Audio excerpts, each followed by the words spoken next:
Hi, guys. Welcome to another episode of our Bible stories. So, in today's story, we will be talking about the story of Jacob and how he contended with both men and God just to get his own place. So, we know the story of how Jacob swindled his brother and took his birthright, and also took their father's blessings, which was meant for his brother Esau.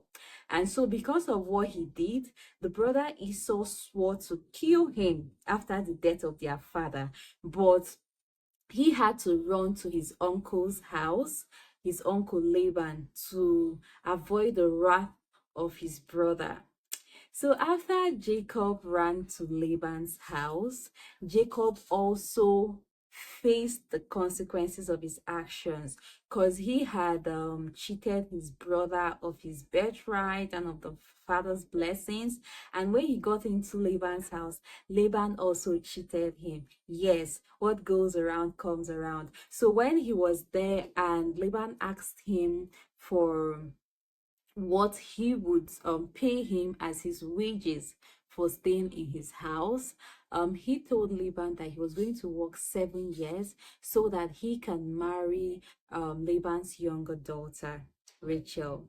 But Laban, after the 7 years of Jacob working, Laban, instead of giving Jacob Rachel, he gave Jacob Leah, his first daughter, and asked Jacob to work for another 7 years just to get the daughter whom he loved. So Jacob had to work for 14 years just to get um the two daughters of Laban. So that was more like God paying him back for what he had done to his brother Esau.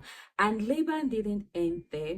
So after he had worked for 14 years just to get the two daughters, and they bore children for him, he had 11 sons and one daughter as at that time. He kept working for Laban. And when he would tell Laban that he should go back to his father's house, Laban would refuse and plead that he should continue staying in his house because he got a revelation by divination that God was blessing him because Jacob was in his house. So because Jacob was in the household of Laban, Laban's flock increased, like his riches increased. He got richer because of Jacob. And even though he was getting richer because of Jacob, he was also cheating Jacob. So when Jacob asked him that he should leave back to his father's house, that he needed to establish himself also, Laban then asked him to please stay and name whatever thing he wanted. So Jacob told him that he should give him all the spotted animals because the spotted animals were few. So he asked Laban to give him the spotted and speckled animals and take the rest. And Laban agreed, only for him that night to tell his sons to go to the field and take all the spotted animals, and they should go on a 3-day journey. So this was just to cheat Jacob again, to make sure that when he comes to search for the spotted animals and the animals with speckles, that he won't find anyone, and with that he will keep on working for Laban. So when this happened and God saw that Laban kept cheating Jacob, God made it to happen that when the animals that were not even spotted, when they gave birth, they bettered spotted animals. So the flocks of Jacob increased because they kept birthing spotted animals. And the angel of the Lord appeared to Jacob in a dream and showed him that he was the one, like God showed Jacob that he was the one that was blessing him to make sure that he has his own flocks, since Laban was cheating him. So when this happened, Jacob called his wives. When he got really tired, after a while he got really tired of staying with Laban, because when God kept blessing Jacob and making those spotted ones to increase, Laban and his sons started being jealous of Jacob, because they saw that no matter how much they tried to cheat Jacob, God kept on blessing him, and his own flocks kept increasing. That's the speckled and the spotted animals kept increasing. So they started changing their attitude, because now they've seen that even when they tried to cheat Jacob, God was still on his side.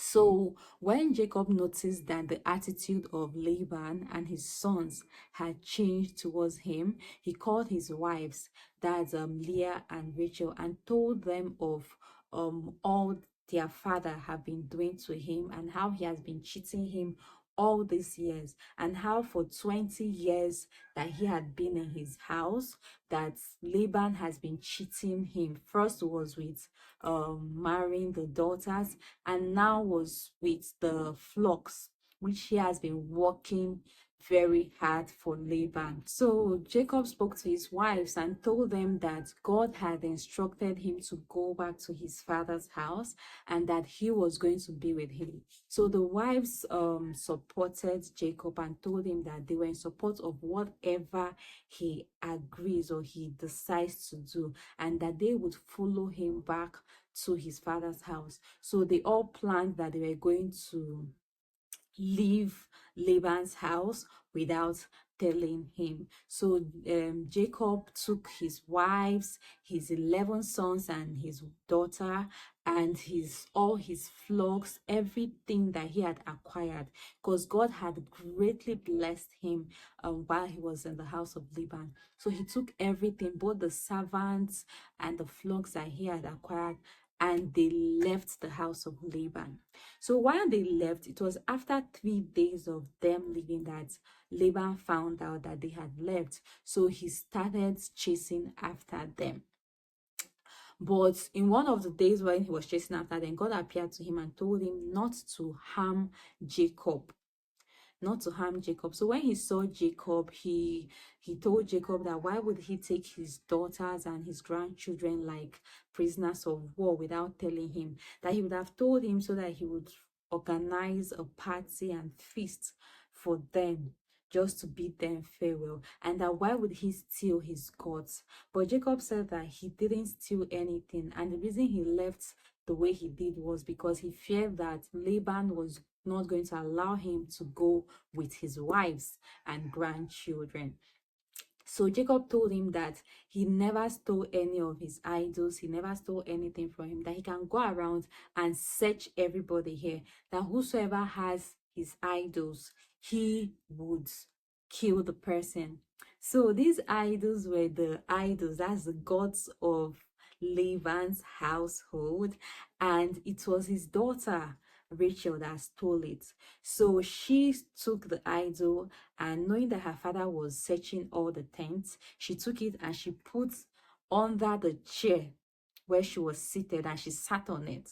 So when the father came into her tent to search for it, she told him that, sir, please, I am on my menstrual flow, so I cannot stand up for you. Please permit me to sit down. So the father allowed her, not knowing that she was the one sitting on his gods, on his idols. And after searching everywhere, he didn't find anything.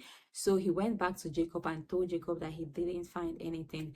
And Jacob was very furious, saying that after serving him for 20 years and all the cheatings and everything Laban had done to him, that he's still thinking that he would steal his idol. So Laban then told him that it is because he's God, that God had appeared to him in a dream last night and told him not to harm Jacob. That is why he cannot take back his children and his grandchildren and all that, all the flocks. So they agreed to have a covenant there so that none of them would harm each other. So they had the covenant, and after the covenant they feasted, and Laban went back to his house. So Jacob then prepared to go back to his father's house. And while he was there, he knew that he had the chance of being killed by Esau, his brother, for all the things he had done to his brother. So he then pleaded, he went to God and pleaded with God to please have mercy on him. Have mercy on him so that his brother would not kill him or kill his children. So to appease his brother, to appease Esau, he gathered a lot of gifts.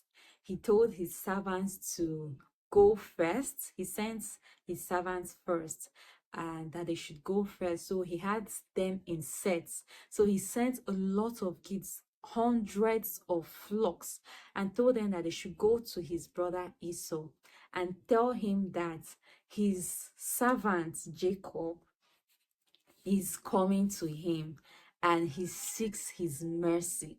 So when the first one went, he kept them in a way that they would just keep going. So he sent them away and he was on his own. So while he was on his own, an angel of the Lord appeared to him. And while the angel was there, he started wrestling with the angel. Like Jacob was fighting with an angel. Imagine finding an angel that other people in the Bible were scared of being in their presence. But Jacob he was so tired of his situation because he knew that at that point that if he goes back, he could lose everything that he had acquired. So he didn't want a situation whereby after serving Laban, he would still go into another servitude of his brother or losing all he had acquired for these 20 years because of what he did to his brother. So he didn't want to let the angel go. And the angel was like, "What is your name?" And he told him, "My name is Jacob." So the angel told him that you would no longer be called Jacob, but you'll be called Israel, because you have wrestled with God and you have wrestled with men and you have prevailed. Because Jacob told him that I would not let you go unless you bless me. He was not going to let the angel go until he blessed him. So the angel, after telling him that, the angel blessed him and left. So after Jacob's encounter with the angel of the Lord, he went to where his family was, that's his wife and children and his servants. So while he was there, he sent more servants to go with gifts to his brother, that they should keep going, that anyone, they should just keep going. And when Esau asked them, "Who is your master?" they should say, "It is Jacob, your servant." So that when Esau, by the time he gets to Esau, the gift would have softened the heart of Esau, so Esau wouldn't kill him. So he sets the servants, then he sets Leah, Leah and her children, and then the next was Rachel and her children. Before himself, he came last. So when they got to Esau, when Esau was seeing those gifts, and they kept saying it was from Jacob, it was from Jacob your brother, it was from Jacob your brother. So when Esau finally saw Jacob, he ran and he embraced him. So Jacob was so surprised because he was expecting Esau to reprimand him or kill him for all he had done. But Esau didn't do that. Esau hugged him, embraced him, and so he fell down to his knees and pleaded with Esau to forgive him for all he had done and accept his gifts. But Esau then told him that no, that he has a lot. He has a lot of flocks. He has a lot of men servants, man servants, that he can't accept all these gifts from him, that he has forgiven him and he can come back home. So Jacob was able to find favor in the eyes of his brother Esau, and they reconciled. So Esau didn't kill him as he had sworn to kill him after the father died. So they reconciled, and Jacob went back to his father's house. So this story is one that it buttresses the fact that we reap what we sow. So from the beginning of the story, where we see how Jacob was able to cheat his brother Esau and took his birthright just for him to give him food at a time where he knew his brother was very hungry. Instead of giving the brother food, he asked for birthright in exchange for a porridge. Like, that was too extreme. How would your brother ask you for food that he was dying of hunger, and instead of offering him food, you asked for his birthright, and he offered it to you? And you didn't end there. You also took your father's blessings, which was meant for him. So we saw how after Jacob had done this, he still reaped the fruit, because when he went to the household of Laban, Laban kept cheating him. So he lived 20 years in the household of Laban, and he got cheated all those 20 years. So he was reaping the fruits of his actions, of what he did to his brother Esau. So sometimes when we throw out good or we throw out bad, we might feel that, oh, maybe our good is not noticed, or our bad, we've done that bad and that is it. Nothing would happen to us. But that you do something doesn't mean that it will come back at the in the same form or shape with which you did it. But the thing that is constant is that you would reap the fruits of your labor. And we also see how in everything Jacob was still able to come back to God and wrestle and contend with what was his. So even though at his birth um God had told the mother that he was going to be above the brother, he had to contend with that. That was why the angel of the Lord said that you have contended with men and you have contended with God and you have prevailed. And he knew that he can't continue staying under his uncle. So he had to run out of the house of the uncle. So he contended with the uncle and he prevailed. And he also knew how to appease the brother. He was repentant. He knew that he had done something bad. So he had to send gifts to the brother and ask for forgiveness, for the sins which he had committed. So these are some lessons we can learn and practice in our lives today as believers. And so thank you for watching this video. I hope it blesses you and you're able to learn something from the life of Jacob. There are lots of stories from the life of Jacob that we can pick, and you can go to the book of Genesis to learn more about the life of Jacob, even the life of his sons and the life of his wives as well. Thank you once again for watching this video.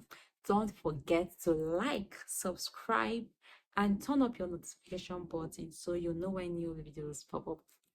Bye.